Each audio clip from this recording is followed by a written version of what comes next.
Тэгэхээр бид нарт ирж байгаа асуултуудын хүсэлтүүдийн ихэнх хувь нь болохоор англи хэлний ярианы чадвараа хэрхэн сайжруулах вэ гэж асууж байна. Тэгэхээр манай урд нь хийжсэн хичээлүүдийг үзнэ үү? Тэгээд хэрэг үзсэн бол энэ хичээл бас танд нэлээд бас хэрэг болох байхаа. Энэ болохоор цэвэрхэн хэллэгтэй болгодог 3 аргын талаар бид өнөөдөр ярилцсан. Аливаа хэлийг сурахад танд цэвэрхэн хэллэгтэй болгодог энэ 3 арга байдаг юм байна. Энийг болохоор мэдээж та хэл зөвшрүүлэх дасгалуудаа байнга хийж явах хэрэгтэй. Хэрвээ сайжруулъя гэж бодож байгаа бол тухайн хэл дээр энэ 3 арга болохоор амны булчингийн дасгал, амьсгалын дасгал, хоолой булчингийн дасгал гэсэн 3 дасгалыг өглөө оройдоо хийж хахад таны хэлчийн зөвшрөн зөв цэвэрхэн дууддаг болно, цэвэрхэн ярьдаг болно, хэллэгчин сайжирна, өөртөө итгэх итгэлчин сайжирна гэх олон сайн сайхан юмнууд энэ 3 дасгалтай байна. Тэгэхээр яах вэ гэхээр амны булчингийн талаар хэдүүлээ ярилцъя л да. Амны булчин гэдэг чинь юу гэсэн үг вэ гэхээр энд харагдаж байгаа улаан булчингууд болохоор амны булчингийн дасгал, амны булчингууд гэж байна. Энэ дээр бас нүүрний булчингууд нэмэгдэнэ. Нүүрний булчин гэдэг чинь цогцоороо болохоор таны харилцаанд чинь одоо өөрийг чи илэрхийлэхэд тус болно те. Ер нь харилцаанд чинь нэлээд чухал үүрэг гүйцэтгэдэг. Тэгэхдээ амны булчин бол одоо яг цэвэр яг нөгөө хэлний одоо амны хиллэгийн энэ булчингууд шүү дээ. Тэгэхээр эдгээр болохоор маш чухал булчингууд аа. Жишээ нь одоо та тухайн үндэстэн байлаа тийм үндэстний бас доторх байдаг одоо minority group гэдэг шүү дээ. Одоо жишээ нь тухайн үндэстний бас дотор байдаг ястан гэдэг ч тийм тэд нарын өөрсдийнх нь хилдэг тийм хэв маяг байдаг. Тэгээ тэр хэв маягт ингээд маш олон жил тэр хэв маягаар ярьчихсан хүмүүс яг ингээд нөгөө өөр гадаад хэлээр ярих гэхээр нөгөө хиллэгэнд ингээд зөвшөрдөг ч юм уу те үгээ олж чаддгүй эсвэл ингээд буруу зөрүү ярьдаг ч юм уу эсвэл ингээд нэг дуудлага нь биш байгаад байдаг те одоо чинь манай Монголд ч гэсэн одоо манай жижиг ястангууд маань яг ингээд Монгол халахаар ярих гэхээр ингээд бас аялахтаа сонсогддог шүү дээ те тэд нар болохоор ямар ч утгатай юм бэ гэхээр энэ хідэн булчингууд болохоор яг ингээд олон жилийн турш яг тэр үндэстний ясныхаа хиллэх авианд ингээд тохирч ингээд булчин ажилласаар бод ингээд хөвшсөн. Тэнгуутаа өөр хиллэгээр ярих гэхээр ингээд бас төдийлөн бас бид нар захирагдаж өгөхгүй байдаг. Эсвэл тэрхийн тулд одоо бид нар энийг захирч ингээд зөв ярихын тулд бид нар яах хэрэгтэй вэ гэхээр дасгалууд хийгээд ингээд амныхаа булчинг болохоор сайжруулах хэрэгтэй. Сайжруулах гэхэд цаашаа ерөнхийдөө дасгах хэрэгтэй өөр юмд. Энийг би яаж мэдсэн бэ гэхээр болохоор би болохоор бүгд найрамдах хятад ард улсад их сургуульд багшилдаг. Мөн дунд сургуульд англи хэл заадаг.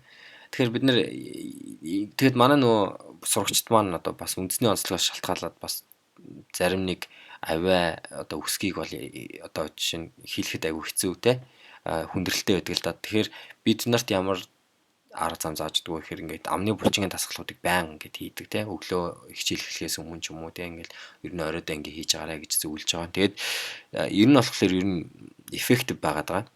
Ерөнхийдөө Монгол хүүхдүүд ч гэсэн яг энийг бид нарыг зуны сургалт явуулж байхдаа бас туршиж үзчихсэн. Тэгэхээр нь болохоор аягүй өөр нөлөөтэй юм байлээ. Тэгэхээр бид нар болохоор ямар арга зам хэрэглэх вэ гэхээр ер нь та ингэж үзнэ амдаа багтахаар хэмжээний ааруул авангуудаа амдаа ичих. Тэгээд амдаа ааруул хүлэх чад амдаа ингэж ааруултай мөртлөө ингэ яриад үз. Хэр том ааруултай байна одоо тэдий чинээгээр одоо танд юу байна?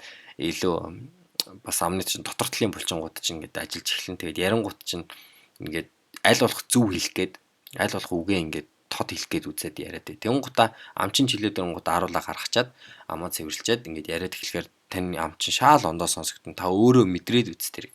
Хоёр дахь нэг амны булчин сайжруулдаг одоо зөвшөөрүүлдэг арга болохоор та ингээ хуруугаа нугуулж агаад 7 хуруугаа ч юм уу нугуулж байгаа те амдаа ингээд яг бүтэн хийхгүйгээр амныхаа ингээд шүдэн завсраа хийгээд үз. Тэгээд тэгжэнгуудаа ингээд өгүүлбэр ч юм уу шүлэг ч юм уу уншаад үз те. Эсвэл гадаад хэл дээр бол одоо тэр гам ч юм уу ямар нэг юм уншаад үз. Тэнгуутаа амчин чилээдрэнгууд гаргачаад амаа цэвэрлчихэд ярихаар ам чинь онгооцсон байна. Илүү их тод ярьдаг болсон. Та өөрөө анзаарна. Хэрвээ нэг хуруу ингээд амдаа игээд яриад одоо бүрэн хийхгүй гэсэн үг шүү. Нугуулж агаад одоо шүдэндээ 100-аад ярина гэсэн үг шүү дээ.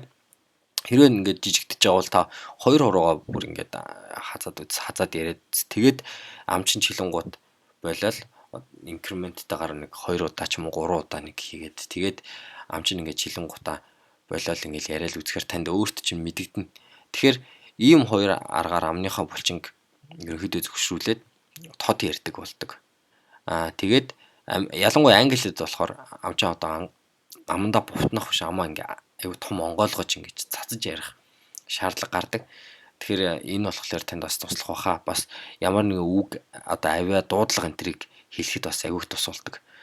За тэгээд амьсгалын дасгал яагаад хийх хэрэгтэй вэ гэхээр амьсгалын дасгал маань өөрөө болохоор хөвчлэн дуучин одоо жүжигчд те тайзны тэр хүмүүст одоо тэр нэг үгээ зөв тод хэлэх тэр хүмүүст ингээд цацаж илэрхийлэхэд одоо амьсгалын дасгал маш их хэрэгтэй байдаг.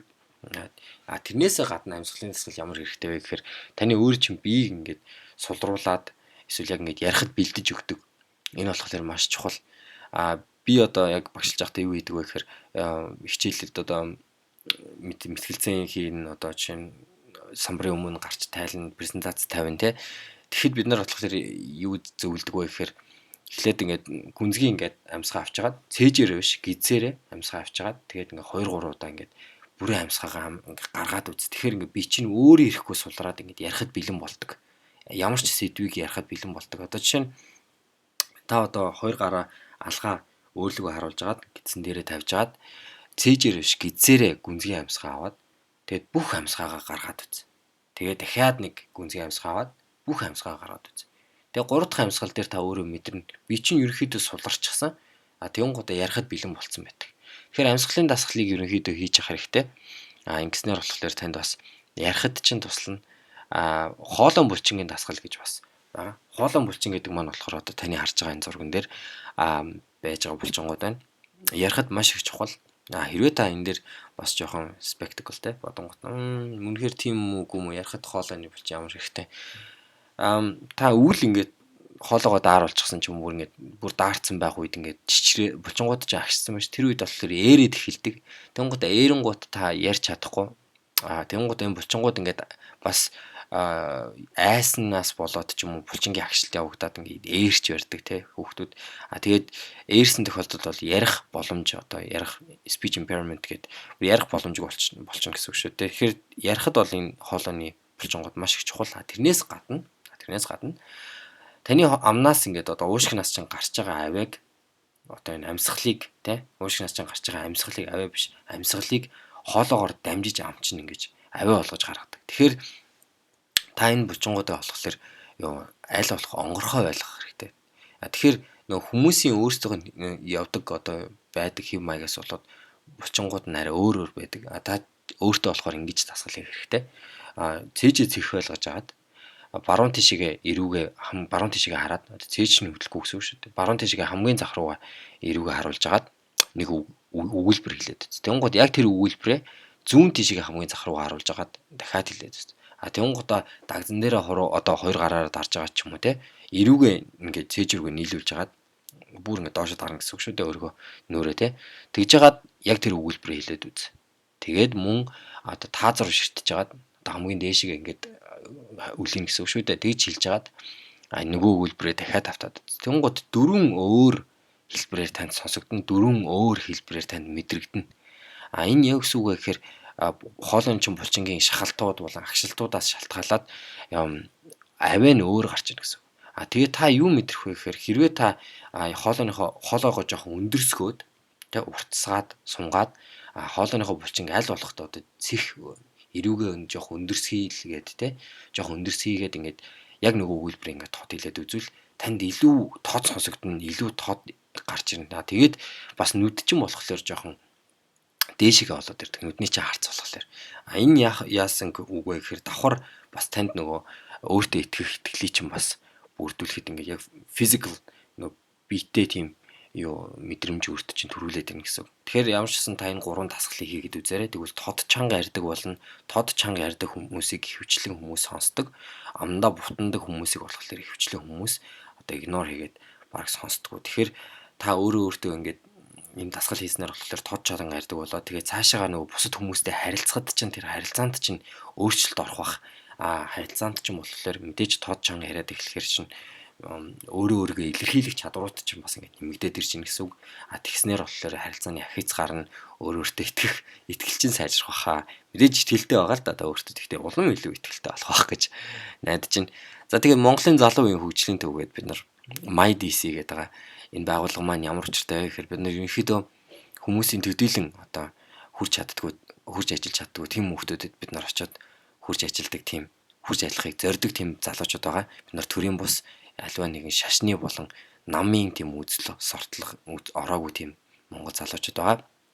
Бид нар болохоор гадаадд сурсан мэдснийгээ монгол хөрсөн дээр авчиад монгол хүүхдүүдэд аль болох дугуйлан секцийг нь гэрд нь ойртуулад өгчээ. Дугуйлан секцийг нь яг тэд нар хүрч чаддгүй хүүхдүүдэд нь хаяанд нь хүргээд өгчээ гэсэн байдлаар бид нар очиж дугуйлан секц хичээлүүлдэг тийм залуучууд.